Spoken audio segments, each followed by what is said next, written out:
சொல்லியிருக்கேன், இந்த பரிகாரங்கள் நீங்க செய்துட்டு வந்தால் மாந்தி தோஷம் நிவர்த்தி ஆகும். நம்ம அடுத்தது போயிடலாமா? சுக்கிரன் வீடு துலாம், மாந்தி நின்றால் துலா ராசி காலபுருஷனுக்கு 7ஆம் இடம். அப்ப இந்த துலாம் ராசியில் மாந்தி இருந்தால், நான் ஆல்ரெடி சொல்லியிருக்கேன், 7ஆம் இடத்தில் மாந்தி நின்றால் திருமண தடை நிச்சயம் உண்டு. அப்போ திருமணம் அப்படிங்கக்கூடிய ஒரு இடமே 7ஆம் இடம் தான். அந்த இடத்துல பாத்தீங்க அப்படின்னா அது சுக்கிரனுடைய வீடு. சூலினி தேவி வழிபடக்கூடிய ஒரு இடமே துலாம் தான். சூலினா சூலாயுதம். ஒரு குடும்பத்தை தன்னுடைய சூலாயுதத்தால், புத்தியின் கூர்மையால் அந்த குடும்பத்தை ஒரு காக்கக்கூடிய ஒரு அமைப்பே பெண் தெய்வம் அப்படிங்கிறதா அந்த இடம். அப்ப இந்த துலாத்துல மாந்தி இருந்தால் ஃபர்ஸ்ட் திருமண தடை உண்டு பண்ணும். அடுத்தது உறவு பிரச்சனை, அண்ணன் தங்கச்சி உறவு, அக்கா தங்கச்சி உறவு, மாமன் மச்சின உறவு, பாட்டன் பாட்டி உறவு, இந்த மாதிரி உறவுகளை பிரிக்கக்கூடிய ஒரு இடம். யாருக்கெல்லாம் மாந்தி இருக்குன்னு நீங்க சொல்லுங்க, கமெண்ட்ல பண்ணுங்க. ஆமா மேடம், எங்க உறவுகள்லாம் எல்லாருமே பிரிஞ்சிருக்காங்க, ஒரு குலதெய்வ கோயிலுக்கு போறதுனால நாங்க ஒற்றுமையா போக மாட்டோம், சொத்து பிரச்சனை இருக்கு, தீரவே மாட்டேங்குது, சாபங்களை விடக்கூடிய அமைப்பு. 7ஆம் இடத்துல மாந்தி இருந்தா நீ நல்லாவே இருக்க மாட்டா அப்படின்னு சாபத்தை வாங்கிக்க கூடிய ஒரு அமைப்பு.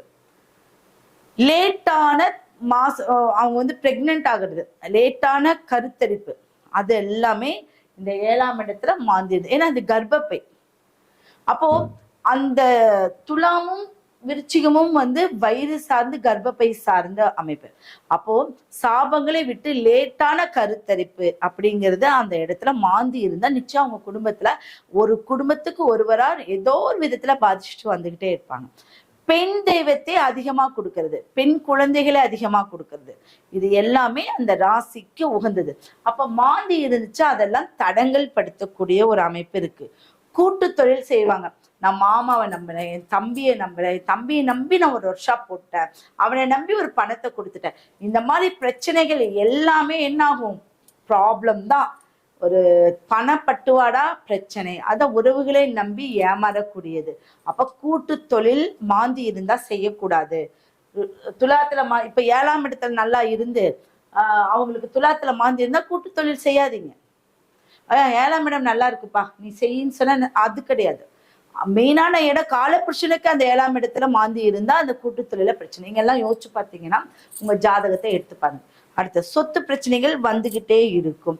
அப்ப கூட்டு தொழில சிக்கல்கள், திருமண தடைகள், உறவு பிரச்சனை, குலதெய்வ பிரச்சனை. குலதெய்வமே தெரியலன்னு சொல்லுவாங்க நிறைய பேரு, எனக்கு குலதெய்வம் தெரியல அப்படின்னு சொல்லக்கூடிய ஒரு அமைப்பெல்லாம் இருக்கு.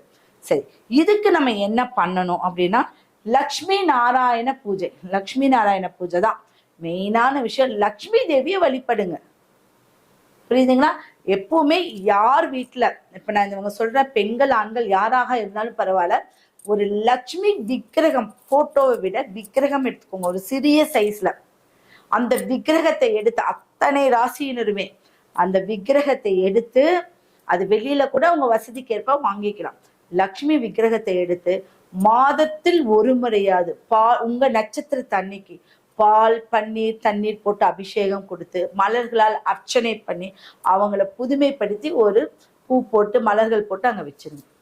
ஒரு சின்ன கல்லு வச்ச நம்ம அந்த விக்கிரகத்துக்கு உண்டான ஒரு ஆபரணம், சின்ன கல்லு வச்சது, அதை வச்சா, ஏன்னா அவங்களுக்கு கிளிட்டரிங், அவங்கள பார்த்து ஆபரணத்தோட தான் லக்ஷ்மி இருக்கணும், சும்மா இருக்கக்கூடாது. அப்படி நீங்க பண்ணுங்க, கண்டிப்பா உங்களுக்கு நல்ல ஒரு அமைப்பு இருக்கு. அப்ப இந்த துலாம் இருக்கக்கூடிய தடை நீங்கணும் அப்படின்னா லக்ஷ்மி நாராயண பூஜை பண்ணணும், லக்ஷ்மி தேவியை வழிபடணும். அடுத்தது சூட்சம முறை பரிகாரம். சூட்சம முறை பரிகாரம், சுவாதி நட்சத்திரம், துளாராசிக்கு சுவாதி நரசிம்மருடைய நட்சத்திரம். நரசிம்மன்னா என்ன? பெரிய எதிரியை வெல்லக்கூடிய ஒரு அமைப்பு. அப்ப நரசிம்மர் ஒரு சின்ன பாலகனுக்காக, ஒரு பிரகலாதன் சிறு பாலகனுக்காக ஒரு அவதாரம் எடுத்து ஒரு அரக்கனை வென்றது நரசிம்ம அவதாரம். அப்ப அந்த நரசிம்ம அவதாரம் ஒரு மனித உருவமும் இல்லாமல் ஒரு மிருக உருவமும் இல்லாம இரண்டும் கலந்த ஒரு உருவம், வித்தியாசமான பலம் பொருந்தியவர். அவரை அடக்கவே முடியாது. அப்ப அந்த சின்ன குழந்தையால மட்டும்தான் அவருடைய ஒரு சீற்றத்தை சாந்தப்படுத்த முடிஞ்சுது. அப்ப அவர் அவ்வளவு மென்மையானவர், அதுல மென்மையும் கூட. அப்ப லக்ஷ்மி தேவி அவருடைய மடியில் இருக்கக்கூடியவங்க, என்னைக்கும் அப்படியே இருப்பாங்க.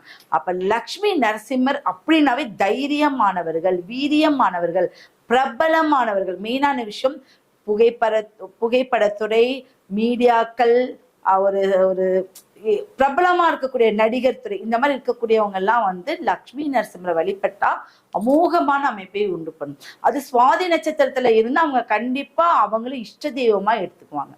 அது ஆட்டோமேட்டிக்கா அது வந்துடும். புரியுதுங்களா?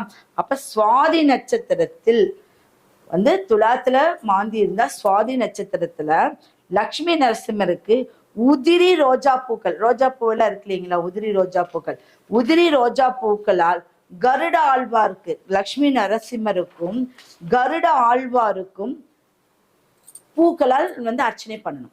உதிரி ரோஸ், ரோஸுங்கிறது பட்டன் ரோஸ். நம்ம வந்து நார்மல் பட்டன் ரோஸ் இருக்கு இல்லைங்களா, நீங்க கெட்டியா இருக்கக்கூடிய ரோஸ் கிடையாது, நார்மல் பட்டன் ரோஸ் அப்படின்னு சொல்லுவாங்க. அந்த ரோஸ் இதழ்கள் தான் நம்ம வந்து குல்கந்த் அப்படின்னு செய்யக்கூடிய ஒரு பொருள், ஸ்வீட் குல்கந்த் செய்வாங்க. அந்த காலத்துல சாப்பிடுவாங்க, குளிக்கிற தண்ணியில எல்லாம் போடுவாங்க. இன்னைக்கு வந்து ஆர்டிபிஷியலா நிறைய ஃப்ளவர்ஸ் வந்துச்சு. அப்போ லக்ஷ்மி நட்சத்திர சுவாதி நட்சத்திரத்து அன்னைக்கு லக்ஷ்மி நரசிம்மருக்கு அந்த பெட்டல்ஸ், ரோஸ் மலர்களால் உதிரியா ஆக்கி அவங்களுக்கு ஃபுல்லா ஒரு அர்ச்சனை மாதிரி, நம்ம எப்படி விபூதி, அடுத்தது சந்தனத்தை கரைச்சு எல்லாமே வந்து நம்ம அபிஷேகம் பண்றோம், அதே மாதிரி நீங்க இந்த பூக்களால் அபிஷேகம் பண்ணுங்க. அவ்வளோ அம்சம் உங்களுடைய வீட்டில் உங்களுக்கு பிரகாசம் நடக்கும், உங்களுடைய வாழ்க்கையிலே ரொம்ப நல்லது நடக்கும். அப்படியே வந்து சக்கரத்தாழ்வார், சக்கரத்தாழ்வாருக்கு வந்து 6 நெய் தீபம் ஏற்றி வழிபட வேண்டும். இது 6 மாத காலம். நான் சொல்றதெல்லாம் மேக்சிமம் 6 மந்த், தொடர்ந்து 6 மந்த், 6 மாத காலம் அது வந்து நிச்சயம் இருக்கு. ஏன்னா ஒரு அடைப்பு அப்படின்னா 6 மாத காலம் நீங்க பார்த்துருப்பீங்க. 2 மாதம், 3 மாதம், 4 மாதம், 6 மாத காலம். இந்த அடைப்புங்கிறதே 6 மாத காலம் நிர்ணயிக்கப்பட்டது. அப்போ ஒரு விஷயம் நம்மளுக்கு ரிலீஸ் ஆகணும்னா 6 மாத காலம் நிச்சயம் வேண்டும். அப்ப இந்த நட்சத்திர நாள்ல, சுவாதி நட்சத்திரத்துல இதை செஞ்சுட்டு வாங்க. உங்களுடைய மாந்தி தோஷம் நிவர்த்தியாகி உங்களுடைய நட்சத்திரம் ரொம்ப வலிமையா இருக்கும். அடுத்தது வந்து இந்த ராசி நல்ல வலிமையா இருக்கும். இந்த ராசி உங்க பாவத்துல எத்தனாம் பாவம், எக்ஸாம்பிளுக்கு ஒரு 4ஆம் பாவமா இருந்தா வீடு, வாசல், வண்டி, வாகனம் எல்லாமே கிடைச்சிடும். இது எல்லாருமே யோசிச்சு பார்த்துக்கோங்க. நான் இப்ப வந்து கடகம் சொல்றேன், அது உங்களுக்கு 2ஆம் பாவமா இருந்துச்சுன்னு வச்சுக்கோங்க. அந்த 2ஆம் பாவத்துல நீங்க நிவர்த்தி பண்ணிட்டீங்கன்னா என்ன ஆகும், உங்களுக்கு தனம் வந்து சேர்ந்துகிட்டே இருக்கும், வாக்கு பலம் அதிகமா இருக்கும். ஒரு பேச்சால தான் நீங்க வாழ்றீங்க அப்படின்னா அதெல்லாம் சூப்பரா இருக்கும். குழந்தைகள்லாம் நல்லா இருப்பாங்க, படிப்பு நல்லா இருக்கும். புரியுதுங்களா? இந்த மாதிரி நீங்க எடுத்துக்கலாம். அப்போ இந்த சுவாதி நட்சத்திரத்து அன்னைக்கு நீங்க இதை செஞ்சுட்டு வரும்போது உங்களுக்கு தெய்வீக அம்சம் கிடைக்கும். 6 மாத காலம் தொடர்ந்து செய்யணும். நம்ம அடுத்த நட்சத்திரத்துக்கு போயிடலாமா? செவ்வாய் வீடு, இதில் மாந்தி இருந்தால் விருச்சிகம். விருச்சிகம்